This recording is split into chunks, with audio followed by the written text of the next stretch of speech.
আচ্ছা, কখনো কি এমন হয়েছে যে মানে ফোনে কারোর সাথে কথা বলে মনে হলো মানুষটা বেশ আহ, ইয়ে রুক্ষ, কিন্তু সামনাসামনি দেখা হওয়ার পর মনে হলো আরে এ তো অন্য মানুষ। হ্যাঁ, হ্যাঁ, এটা তো প্রায়ই হয়।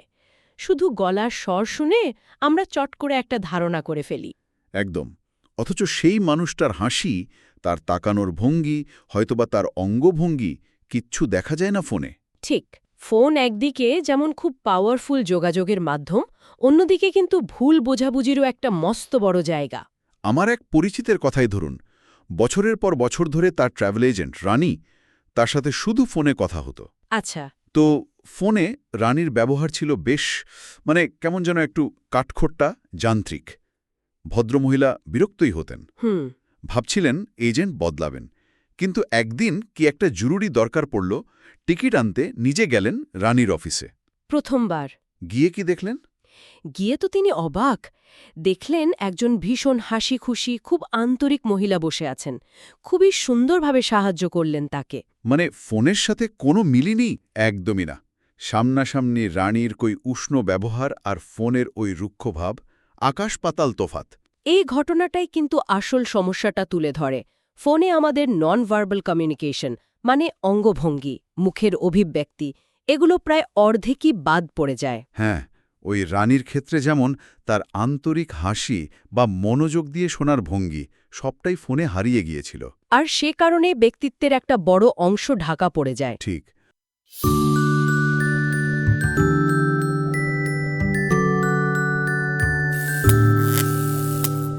আজ আমরা এটাই আলোচনা করব যে কিভাবে এই ফোনের বাধাটা কাটিয়ে উঠে নিজের আসল রূপটা তুলে ধরা যায় আর অন্যের সাথে আরও ভালোভাবে কানেক্ট করা যায়। ঠিক, যেহেতু শারীরিক অঙ্গভঙ্গি দেখা যাচ্ছে না, তাই আমাদের কণ্ঠস্বর আর কথার ধরন দিয়ে সেই অভাবটা পূরণ করতে হবে। না হলে রানীর মতো ভুল বোঝাবুঝি হতেই থাকবে। তো এই আলোচনায় আমরা কিছু কিছু কৌশল নিয়ে কথা বলবো, তাই তো? হ্যাঁ, কিছু সহজ কিন্তু বেশ কার্যকর কৌশল যা ফোনে যোগাযোগকে আরও জীবন্ত করে তুলতে পারে। তাহলে প্রথমেই আসি ওই সমস্যাটায়, অঙ্গভঙ্গি দেখা যাচ্ছে না, হাসি, মাথা নাড়ানো, চোখের যোগাযোগ, এগুলোর অভাব পূরণ হবে কিভাবে? এখানেই আসছে প্রথম কৌশলটা।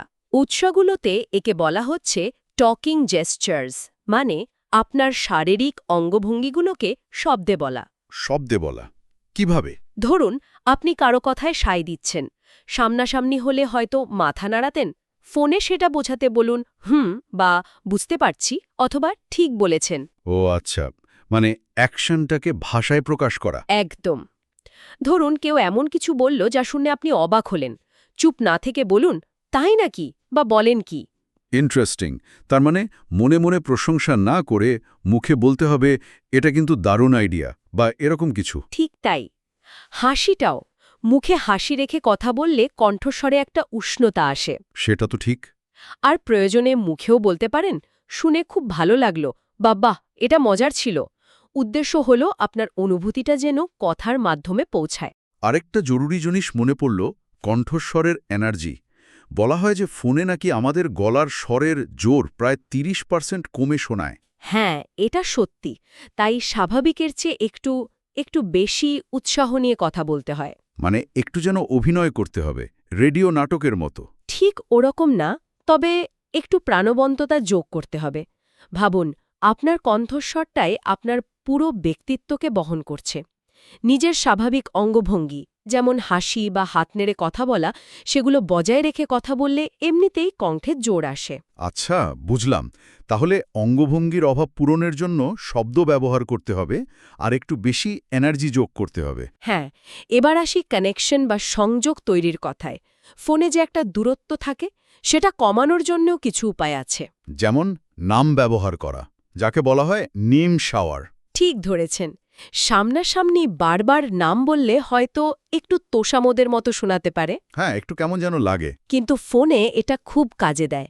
যখন কেউ নিজের নাম শোনে, সে অবচেতনভাবে একটু বেশি মনোযোগ দেয়। অনেকটা চোখে চোখ রাখার মতো। একদম। ফোনে তো আর আই কন্ট্যাক্ট সম্ভব নয়, নাম ধরে ডাকাটা সেই কাজটাই করে। একটা অদৃশ্য সংযোগ তৈরি হয়। তাহলে কথার ফাঁকে ফাঁকে বলতে হবে ধন্যবাদ রফিক সাহেব, বা আইডিয়াটা দারুণ শাহানা। হ্যাঁ, তবে খুব স্বাভাবিকভাবে, জোর করে নয়। যেমন, আপনার সাথে কথা বলে ভালো লাগলো কাথি। এটা আন্তরিকতা বাড়ায়। আরেকটা কৌশল বেশ মজার লেগেছে। ও ওয়াও, ইটস ইউ। হ্যাঁ, এটা বেশ কার্যকর। মানে ফোনটা যখন ধরছি তখন হয়তো বেশ প্রফেশনাল টোনে ধরলাম, কিন্তু যেই জানলাম কে ফোন করেছে বা কি জন্য, ঠিক তখনই কণ্ঠে একটা আন্তরিক আনন্দের ভাব নিয়ে আসা। এটার কি কোনো উদাহরণ আছে? হ্যাঁ, একটা বড় ট্রেড অ্যাসোসিয়েশনের অফিসে কর্মীরা নাকি এই পদ্ধতি ব্যবহার করতেন। প্রথমে খুব ফর্মাল টোনে ফোন ধরতেন, ট্রেড অ্যাসোসিয়েশন বলছি। কিন্তু কলার নিজের পরিচয় দেওয়ার পরেই তাদের গলার স্বর বদলে যেত। একটু উষ্ণ হয়ে বলতেন, ও হ্যাঁ, মিস লোন্ডেস, অবশ্যই, এক্ষুনি সংযোগ করে দিচ্ছি। বাহ, এতে তো কলারের মনে হবে তিনি খুব গুরুত্বপূর্ণ। ঠিক তাই। এবং মজার ব্যাপার হলো, তারা নাকি এটা সবার সাথেই করতেন। সবার সাথে? সেলস কলের সাথেও? হ্যাঁ, ধরুন কেউ ফোন করে বলল, আমি অফিস ফার্নিচার বিক্রি করি। ওনারা হয়তো বলতেন, ও অফিস ফার্নিচার, আচ্ছা বলুন প্লিজ। মানে কারণটা শোনার পর একটা আগ্রহ বা উষ্ণতা দেখানো। এতে তো সবাই খুশি থাকবে। একদম। এতে কলার মনে করেন তাকে শোনা হচ্ছে, গুরুত্ব দেওয়া হচ্ছে, আর আলোচনাটাও সহজ হয়ে যায়। এই সামান্য উষ্ণতাই কিন্তু অনেক তফাৎ গড়ে দেয়। এটা সত্যি। আমিও দেখেছি কোনো কাস্টমার কেয়ারে ফোন করে কর্মীর নাম ধরে কথা বললে বা একটু প্রশংসা করলে তারাও অনেক বেশি হেল্পফুল হন। ঠিক তাই। ছোট ছোট সৌজন্যবোধ সম্পর্ককে সহজ করে। আচ্ছা, এবার আসি গেট কিপারদের কথায়। মানে ধরুন কোনো বড় বসের সাথে কথা বলতে চাইছেন, কিন্তু তার সেক্রেটারি বা অ্যাসিস্ট্যান্ট ফোন ধরছেন। হ্যাঁ, স্ক্রিনিং। এটা তো একটা বাধা। এটা এড়ানোর উপায় কি? একটা কৌশল হলো দ্য স্নিকি স্ক্রিন। মানে স্ক্রিন যদি করতেই হয়, তবে এমনভাবে করা যাতে কলার অসম্মানিত বোধ না করেন। সেটা কিভাবে? যেমন সেক্রেটারি বা অ্যাসিস্ট্যান্ট উৎসাহের সাথে বলতে পারেন, ও হ্যাঁ, মিস্টার এক্স, অবশ্যই দিচ্ছি। আচ্ছা, কে বলছেন জানতে পারি কি? মানে আগে আগ্রহ দেখানো, তারপর পরিচয় জানতে চাওয়া। হ্যাঁ। আর যদি বস সত্যিই ব্যস্ত থাকেন, তাহলে আন্তরিকভাবে দুঃখ প্রকাশ করে বলা, খুবই দুঃখিত, উনি এইমাত্র একটা জরুরি মিটিংয়ে ঢুকলেন, আমি জানি আপনার কলটা ধরতে না পেরে উনিও খুব আফসোস করবেন। এতে মনে হবে না যে তাকে এড়িয়ে যাওয়া হচ্ছে। একদম। ব্যক্তিগত প্রত্যাখ্যান মনে হবে না। আর একটা খুব গুরুত্বপূর্ণ বিষয় হল, যার সাথে কথা বলতে চাইছেন তার কাছের মানুষদের গুরুত্ব দেওয়া। যেমন বাড়িতে স্ত্রী বা স্বামী, অফিসে সেক্রেটারি। হ্যাঁ, যাকে বলা হচ্ছে স্যালিউট দ্য স্পাউস সেক্রেটারি। এই মানুষগুলোর মতামত কিন্তু প্রায়শই মূল সিদ্ধান্তকে প্রভাবিত করে। এটার কি কোনো উদাহরণ আছে? একটা মজার গল্প আছে। এক বড় ব্যবসায়ীর স্ত্রী মিসেস বিগ ক্যাট এক চ্যারিটির জন্য চাঁদা চাইতে একজন ফোন করেছিলেন। আচ্ছা। ক্যাটের সাথে কোনো কথাই না বলে, মানে সৌজন্য বিনিময় না করেই, সোজাসুজি স্বামীকে চাইলেন। ও, মিসেস বিগ ক্যাট এতে ভীষণ বিরক্ত হয়েছিলেন। পরে হয়তো ডিলারের সময় স্বামীকে বলেছিলেন, জানো, আজ এক অভদ্র লোক ফোন করেছিল। ফলাফল, চ্যারিটির আবেদন বাতিল। সর্বনাশ! শুধু একটু সৌজন্য না দেখানোর জন্য। হ্যাঁ, অথচ সেক্রেটারি বা বাড়ির যিনি ফোন ধরেন তার সাথে একটু ভালো ব্যবহার করলে, তার নাম জেনে কুশল জিজ্ঞেস করলে, সম্পর্কটা অনেক সহজ হয়ে যায়। উনি হয়তো নিজেই আপনার হয়ে কথাটা বলে দেবেন। এটা ঠিক। আচ্ছা, আরেকটা কৌশল নাকি আছে, নাম না বলে সর্বনাম ব্যবহার করা। হ্যাঁ, দ্য হোম কিপার। যেমন সরাসরি না বলে রহিম সাহেব কি আছেন এর বদলে বলা, উনি কি আছেন বা সে কি অফিসে। এতে কি লাগ? এতে গেটকিপার একটু দ্বিধায় পড়তে পারেন। ভাবতে পারেন আপনি হয়তো নিয়মিত ফোন করেন, পরিচিত কেউ, তাই হয়তো সরাসরি লাইন দিয়ে দিতে পারেন। বেশ চালাকির কৌশল তো। তবে এটা সব জায়গায় কাজ নাও করতে পারে। ঠিক, এটা একটু রিস্কি। আচ্ছা, এবার কথা বলা যাক সময় আর সংবেদনশীলতা নিয়ে। ফোন করার আগে সময়টা ঠিক আছে কিনা এটা জানা তো খুব জরুরি। অবশ্যই। না হলে হয়তো যাকে ফোন করলাম তিনি খুব জরুরি একটা মিটিংয়ের মাঝে আছেন। একদম। তাই সব সময় জিজ্ঞাসা করা উচিত, কথা বলার জন্য এটা কি ঠিক সময়। উৎসগুলোতে এটাকে বলছে what colour is your time. রঙের মাধ্যমে সময় প্রাপ্যতা বোঝা ইন্টারেস্টিং। হ্যাঁ, ব্যারি নামে একজনের এই পদ্ধতি ছিল। লাল মানে একেবারেই ব্যস্ত, হলুদ মানে কিছুটা ব্যস্ত, তবে খুব জরুরি হলে কয়েক মিনিট কথা বলা যেতে পারে, আর সবুজ মানে ফ্রি আছেন, কথা বলা যাবে। এটা তো খুব সুন্দর একটা উপায়। সরাসরি ব্যস্ত কিনা জিজ্ঞেস করার চেয়ে এটা অনেক ভালো। অপর প্রান্তের মানুষটার সময়ের প্রতি সম্মান দেখানো হয়। ঠিক। আর কেউ যদি বলেন লাল বা হলুদ, তাহলে জোর করে বা তাড়াহুড়ো করে নিজের কথাটা বলতে যাওয়া উচিত নয়, অপেক্ষা করাই ভালো। একদম। সংবেদনশীলতার আরেকটা দিক হলো, কথা বলার সময় যদি অন্য কোনো শব্দ কানে আসে, যেমন ধরুন অন্য ফোনের রিংটোন বা বাচ্চার কান্না। তখন সঙ্গে সঙ্গে নিজের কথা থামিয়ে দিন। জিজ্ঞাসা করুন, আমি একটা শব্দ শুনতে পাচ্ছি, আপনার কি ওদিকে মনোযোগ দিতে হবে বা কোনো অসুবিধা হচ্ছে কি? এটাকে বলে I here your other line. এটার কি দরকার? এতে বোঝা যায় আপনি মনোযোগী। শুধু নিজের কথা বলেই যাচ্ছেন না, অপর প্রান্তের পরিস্থিতিটাও খেয়াল করছেন। হয়তো তিনি সত্যিই অন্য কলটা ধরতে চাইছিলেন বা বাচ্চার কাছে যেতে চাইছিলেন, কিন্তু ইতস্তত করছিলেন আপনাকে থামাতে। আপনার এই প্রশ্নে তিনি স্বস্তি পাবেন। এটা খুব দরকারি পয়েন্ট। এছাড়াও তো টাইম জোনের ব্যাপার আছে। হ্যাঁ, অন্য দেশের কারোর সাথে কথা বললে তাদের সময় অনুযায়ী যোগাযোগ করা, মানে তাদের দিনের বেলায় ফোন করা। আর তাদের স্থানীয় ছুটির দিনগুলোতে শুভেচ্ছা জানানো। অবশ্যই। যেমন নভেম্বরে আমেরিকান কাউকে থ্যাঙ্কসগিভিংয়ের শুভেচ্ছা জানানো স্বাভাবিক, কিন্তু একজন ক্যানেডিয়ান ক্লায়েন্টকে সেটা বললে তিনি অবাক হবেন, কারণ তাদের থ্যাঙ্কসগিভিং অক্টোবরে। ও আচ্ছা। বা অস্ট্রেলিয়ার কাউকে জুলাই মাসে আমেরিকার স্বাধীনতা দিবসের শুভেচ্ছা জানানো অর্থহীন। তার চেয়ে তাদের অস্ট্রেলিয়ার ডের শুভেচ্ছা জানালে তারা অনেক বেশি খুশি হবে। এই ছোট ছোট বিষয়গুলো সম্পর্ককে উষ্ণ করে। ঠিক। এবার ভয়েসমেল নিয়ে কিছু কথা বলি। নিজের ভয়েসমেল মেসেজটাও তো একটা পরিচয়ের মতো। খুবই গুরুত্বপূর্ণ। আপনার আউটগোয়িং ভয়েসমেল মেসেজটা হলো আপনার অনুপস্থিতিতে আপনার ভার্চুয়াল হ্যান্ডশেক। এটাকে বলা হচ্ছে কনস্ট্যান্টলি চেঞ্জিং আউটগোয়িং মেসেজ। মানে মেসেজটা রোজ বদলাতে হবে? রোজ বা নিয়মিত আপডেট করতে হবে। মেসেজটা হবে সংক্ষিপ্ত, বন্ধুত্বপূর্ণ, পেশাদার।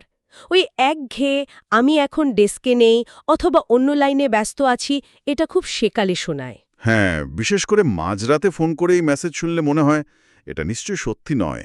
ঠিক। আর লম্বা অপ্রাসঙ্গিক মেসেজ, যেমন নিজের গুচ্ছের অ্যাচিভমেন্ট বলা বা কোনো দীর্ঘ বাণী দেওয়া, এগুলো এড়িয়ে যাওয়া ভালো। তাহলে কেমন মেসেজ রাখা উচিত? সবচেয়ে ভালো হয় প্রতিদিনের বা সেদিনের মতো আপডেট দেয়া।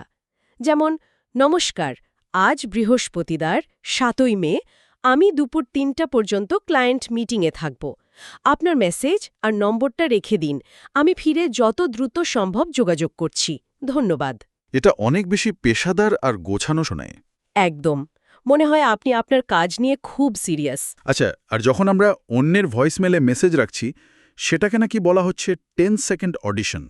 হ্যাঁ, কারণ বিপ সাউন্ডের পর আপনার কাছে মাত্র ১০-১৫ সেকেন্ড সময় থাকে অপর প্রান্তের মানুষটিকে কনভিন্স করার যে আপনার কলটা জরুরি এবং তার কলব্যাক করা উচিত। তাহলে মেসেজটা কেমন হওয়া উচিত? শুধু নাম আর নম্বর বলে দিলেই হবে? না, শুধু আমি অমুক কলব্যাক করুন বললে কলব্যাক পাওয়ার সম্ভাবনা কমে যায়। আপনার মেসেজ হতে হবে আত্মবিশ্বাসী, স্পষ্ট, আকর্ষণীয়। কলব্যাক করার একটা কারণ দিতে হবে। মানে একটা ছোট্ট ইঙ্গিত। হ্যাঁ, একটা ক্লিফ হ্যাঙ্গার বা রহস্য তৈরি করতে পারেন। যেমন, হাই, আমি অমুক বলছি, আপনার গত সপ্তাহের ওই প্রশ্নটার উত্তরটা পেয়ে গেছি। অথবা, আমাদের নতুন প্রজেক্টটা নিয়ে একটা ভালো খবর আছে, আপনার সাথে শেয়ার করতে চাই। ইন্টারেস্টিং। তাহলে কলব্যাক করার আগ্রহ জন্মাবে। ঠিক তাই। আর যদি মেসেজ দেওয়ার জন্য প্রস্তুত না থাকেন, মানে কি বলবেন গুছিয়ে উঠতে পারছেন না? তাহলে বিপ হওয়ার আগেই ফোন কেটে দিন। একটু সময় নিন, মেসেজটা মনে মনে গুছিয়ে নিন, দরকার হলে একবার মোহরা দিন, তারপর আবার কল করুন। আপনার কণ্ঠস্বরে যেন আত্মবিশ্বাস থাকে। এই ১০ সেকেন্ডের অডিশনটা কিন্তু খুব গুরুত্বপূর্ণ। আচ্ছা, সব শেষে আরেকটা কৌশলের কথা বলি, ইনস্ট্যান্ট রিপ্লে। মানে গুরুত্বপূর্ণ কল রেকর্ড করে পরে আবার শোনা। এটা কি খুব কাজের? এটা কিন্তু অত্যন্ত কাজের হতে পারে, বিশেষ করে ব্যবসায়িক বা জটিল আলোচনার ক্ষেত্রে।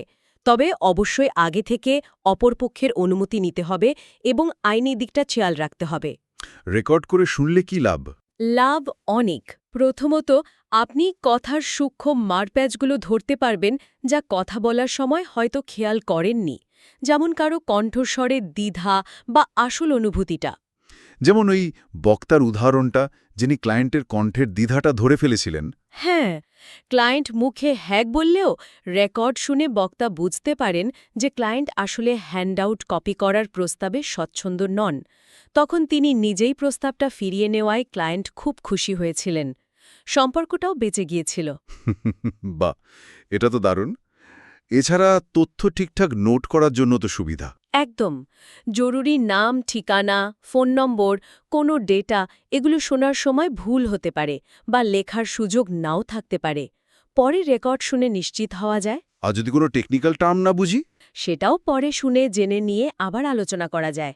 যেমন একজন ক্যামেরাম্যানের সাথে ক্লায়েন্ট যখন বিভিন্ন video format Hi 8, beta SP নিয়ে কথা বলছিলেন, ক্লায়েন্ট কিছুই বুঝতে পারছিলেন না। হুম। কিন্তু কলটা রেকর্ড করা থাকায় পরে তিনি বন্ধুর কাছ থেকে বিষয়গুলো জেনে নেন। তারপর আবার আত্মবিশ্বাসের সাথে ক্যামেরাম্যানের সাথে কথা বলেন। এতে তার অজ্ঞতা প্রকাশ পায়নি। তার মানে কল রেকর্ডিং নিজের পারফরম্যান্স রিভিউ করার জন্যও ভালো। অবশ্যই। তবে আবারও মনে করিয়ে দিচ্ছি, সম্মতি নেওয়াটা আবশ্যিক এবং রেকর্ডিংটা শুধুমাত্র নিজের উন্নতির জন্য ব্যবহার করা উচিত, অন্য কোনো উদ্দেশ্যে নয়। তাহলে এই পুরো আলোচনা থেকে যেটা পরিষ্কার হলো, ফোনে কথা বলাটা শুধু যন্ত্রের মাধ্যমে কথা বলা নয়, এটা একটা শিল্প। একদম। যেহেতু মানুষটা সামনে নেই, তাই আমাদের কণ্ঠস্বর, কথার ধরন, শব্দচয়ন এগুলো দিয়েই আমাদের ব্যক্তিত্ব, আন্তরিকতা, পেশাদারিত্ব সবটা ফুটিয়ে তুলতে হয়। আজকের কৌশলগুলো যেমন অঙ্গভঙ্গিকে কথায় প্রকাশ করা, নাম ব্যবহার করা, সঠিক সময়ে উষ্ণতা দেখানো, অন্যের সময়ের প্রতি শ্রদ্ধাশীল হওয়া, ভয়েসমেলকে কার্যকর করা, এমনকি কল রেকর্ড করে শোনা। হ্যাঁ, এই সব কিছুই আমাদের ফোনে যোগাযোগকে আরও অনেক বেশি অর্থপূর্ণ আর সফল করে তুলতে পারে। এগুলো একটু মন দিয়ে অনুশীলন করলেই কিন্তু দারুণ ফল পাওয়া যায়। শেষ করার আগে একটা প্রশ্ন মনে আসছে। এই যে কৌশলগুলো নিয়ে কথা হলো, এগুলো জানার পর মনে হয় কি আমাদের নিজেদের আগামী ফোন কলগুলোতে কোনো পরিবর্তন আসতে পারে? কিভাবে এই ছোট ছোট পরিবর্তনগুলো আমাদের ব্যক্তিগত বা পেশাগত জীবনে বড় প্রভাব ফেলতে পারে? এটা কিন্তু ভেবে দেখার মতো একটা বিষয়। হয়তো সামান্য একটা পরিবর্তনই অনেক বড় পার্থক্য গড়ে দিতে পারে।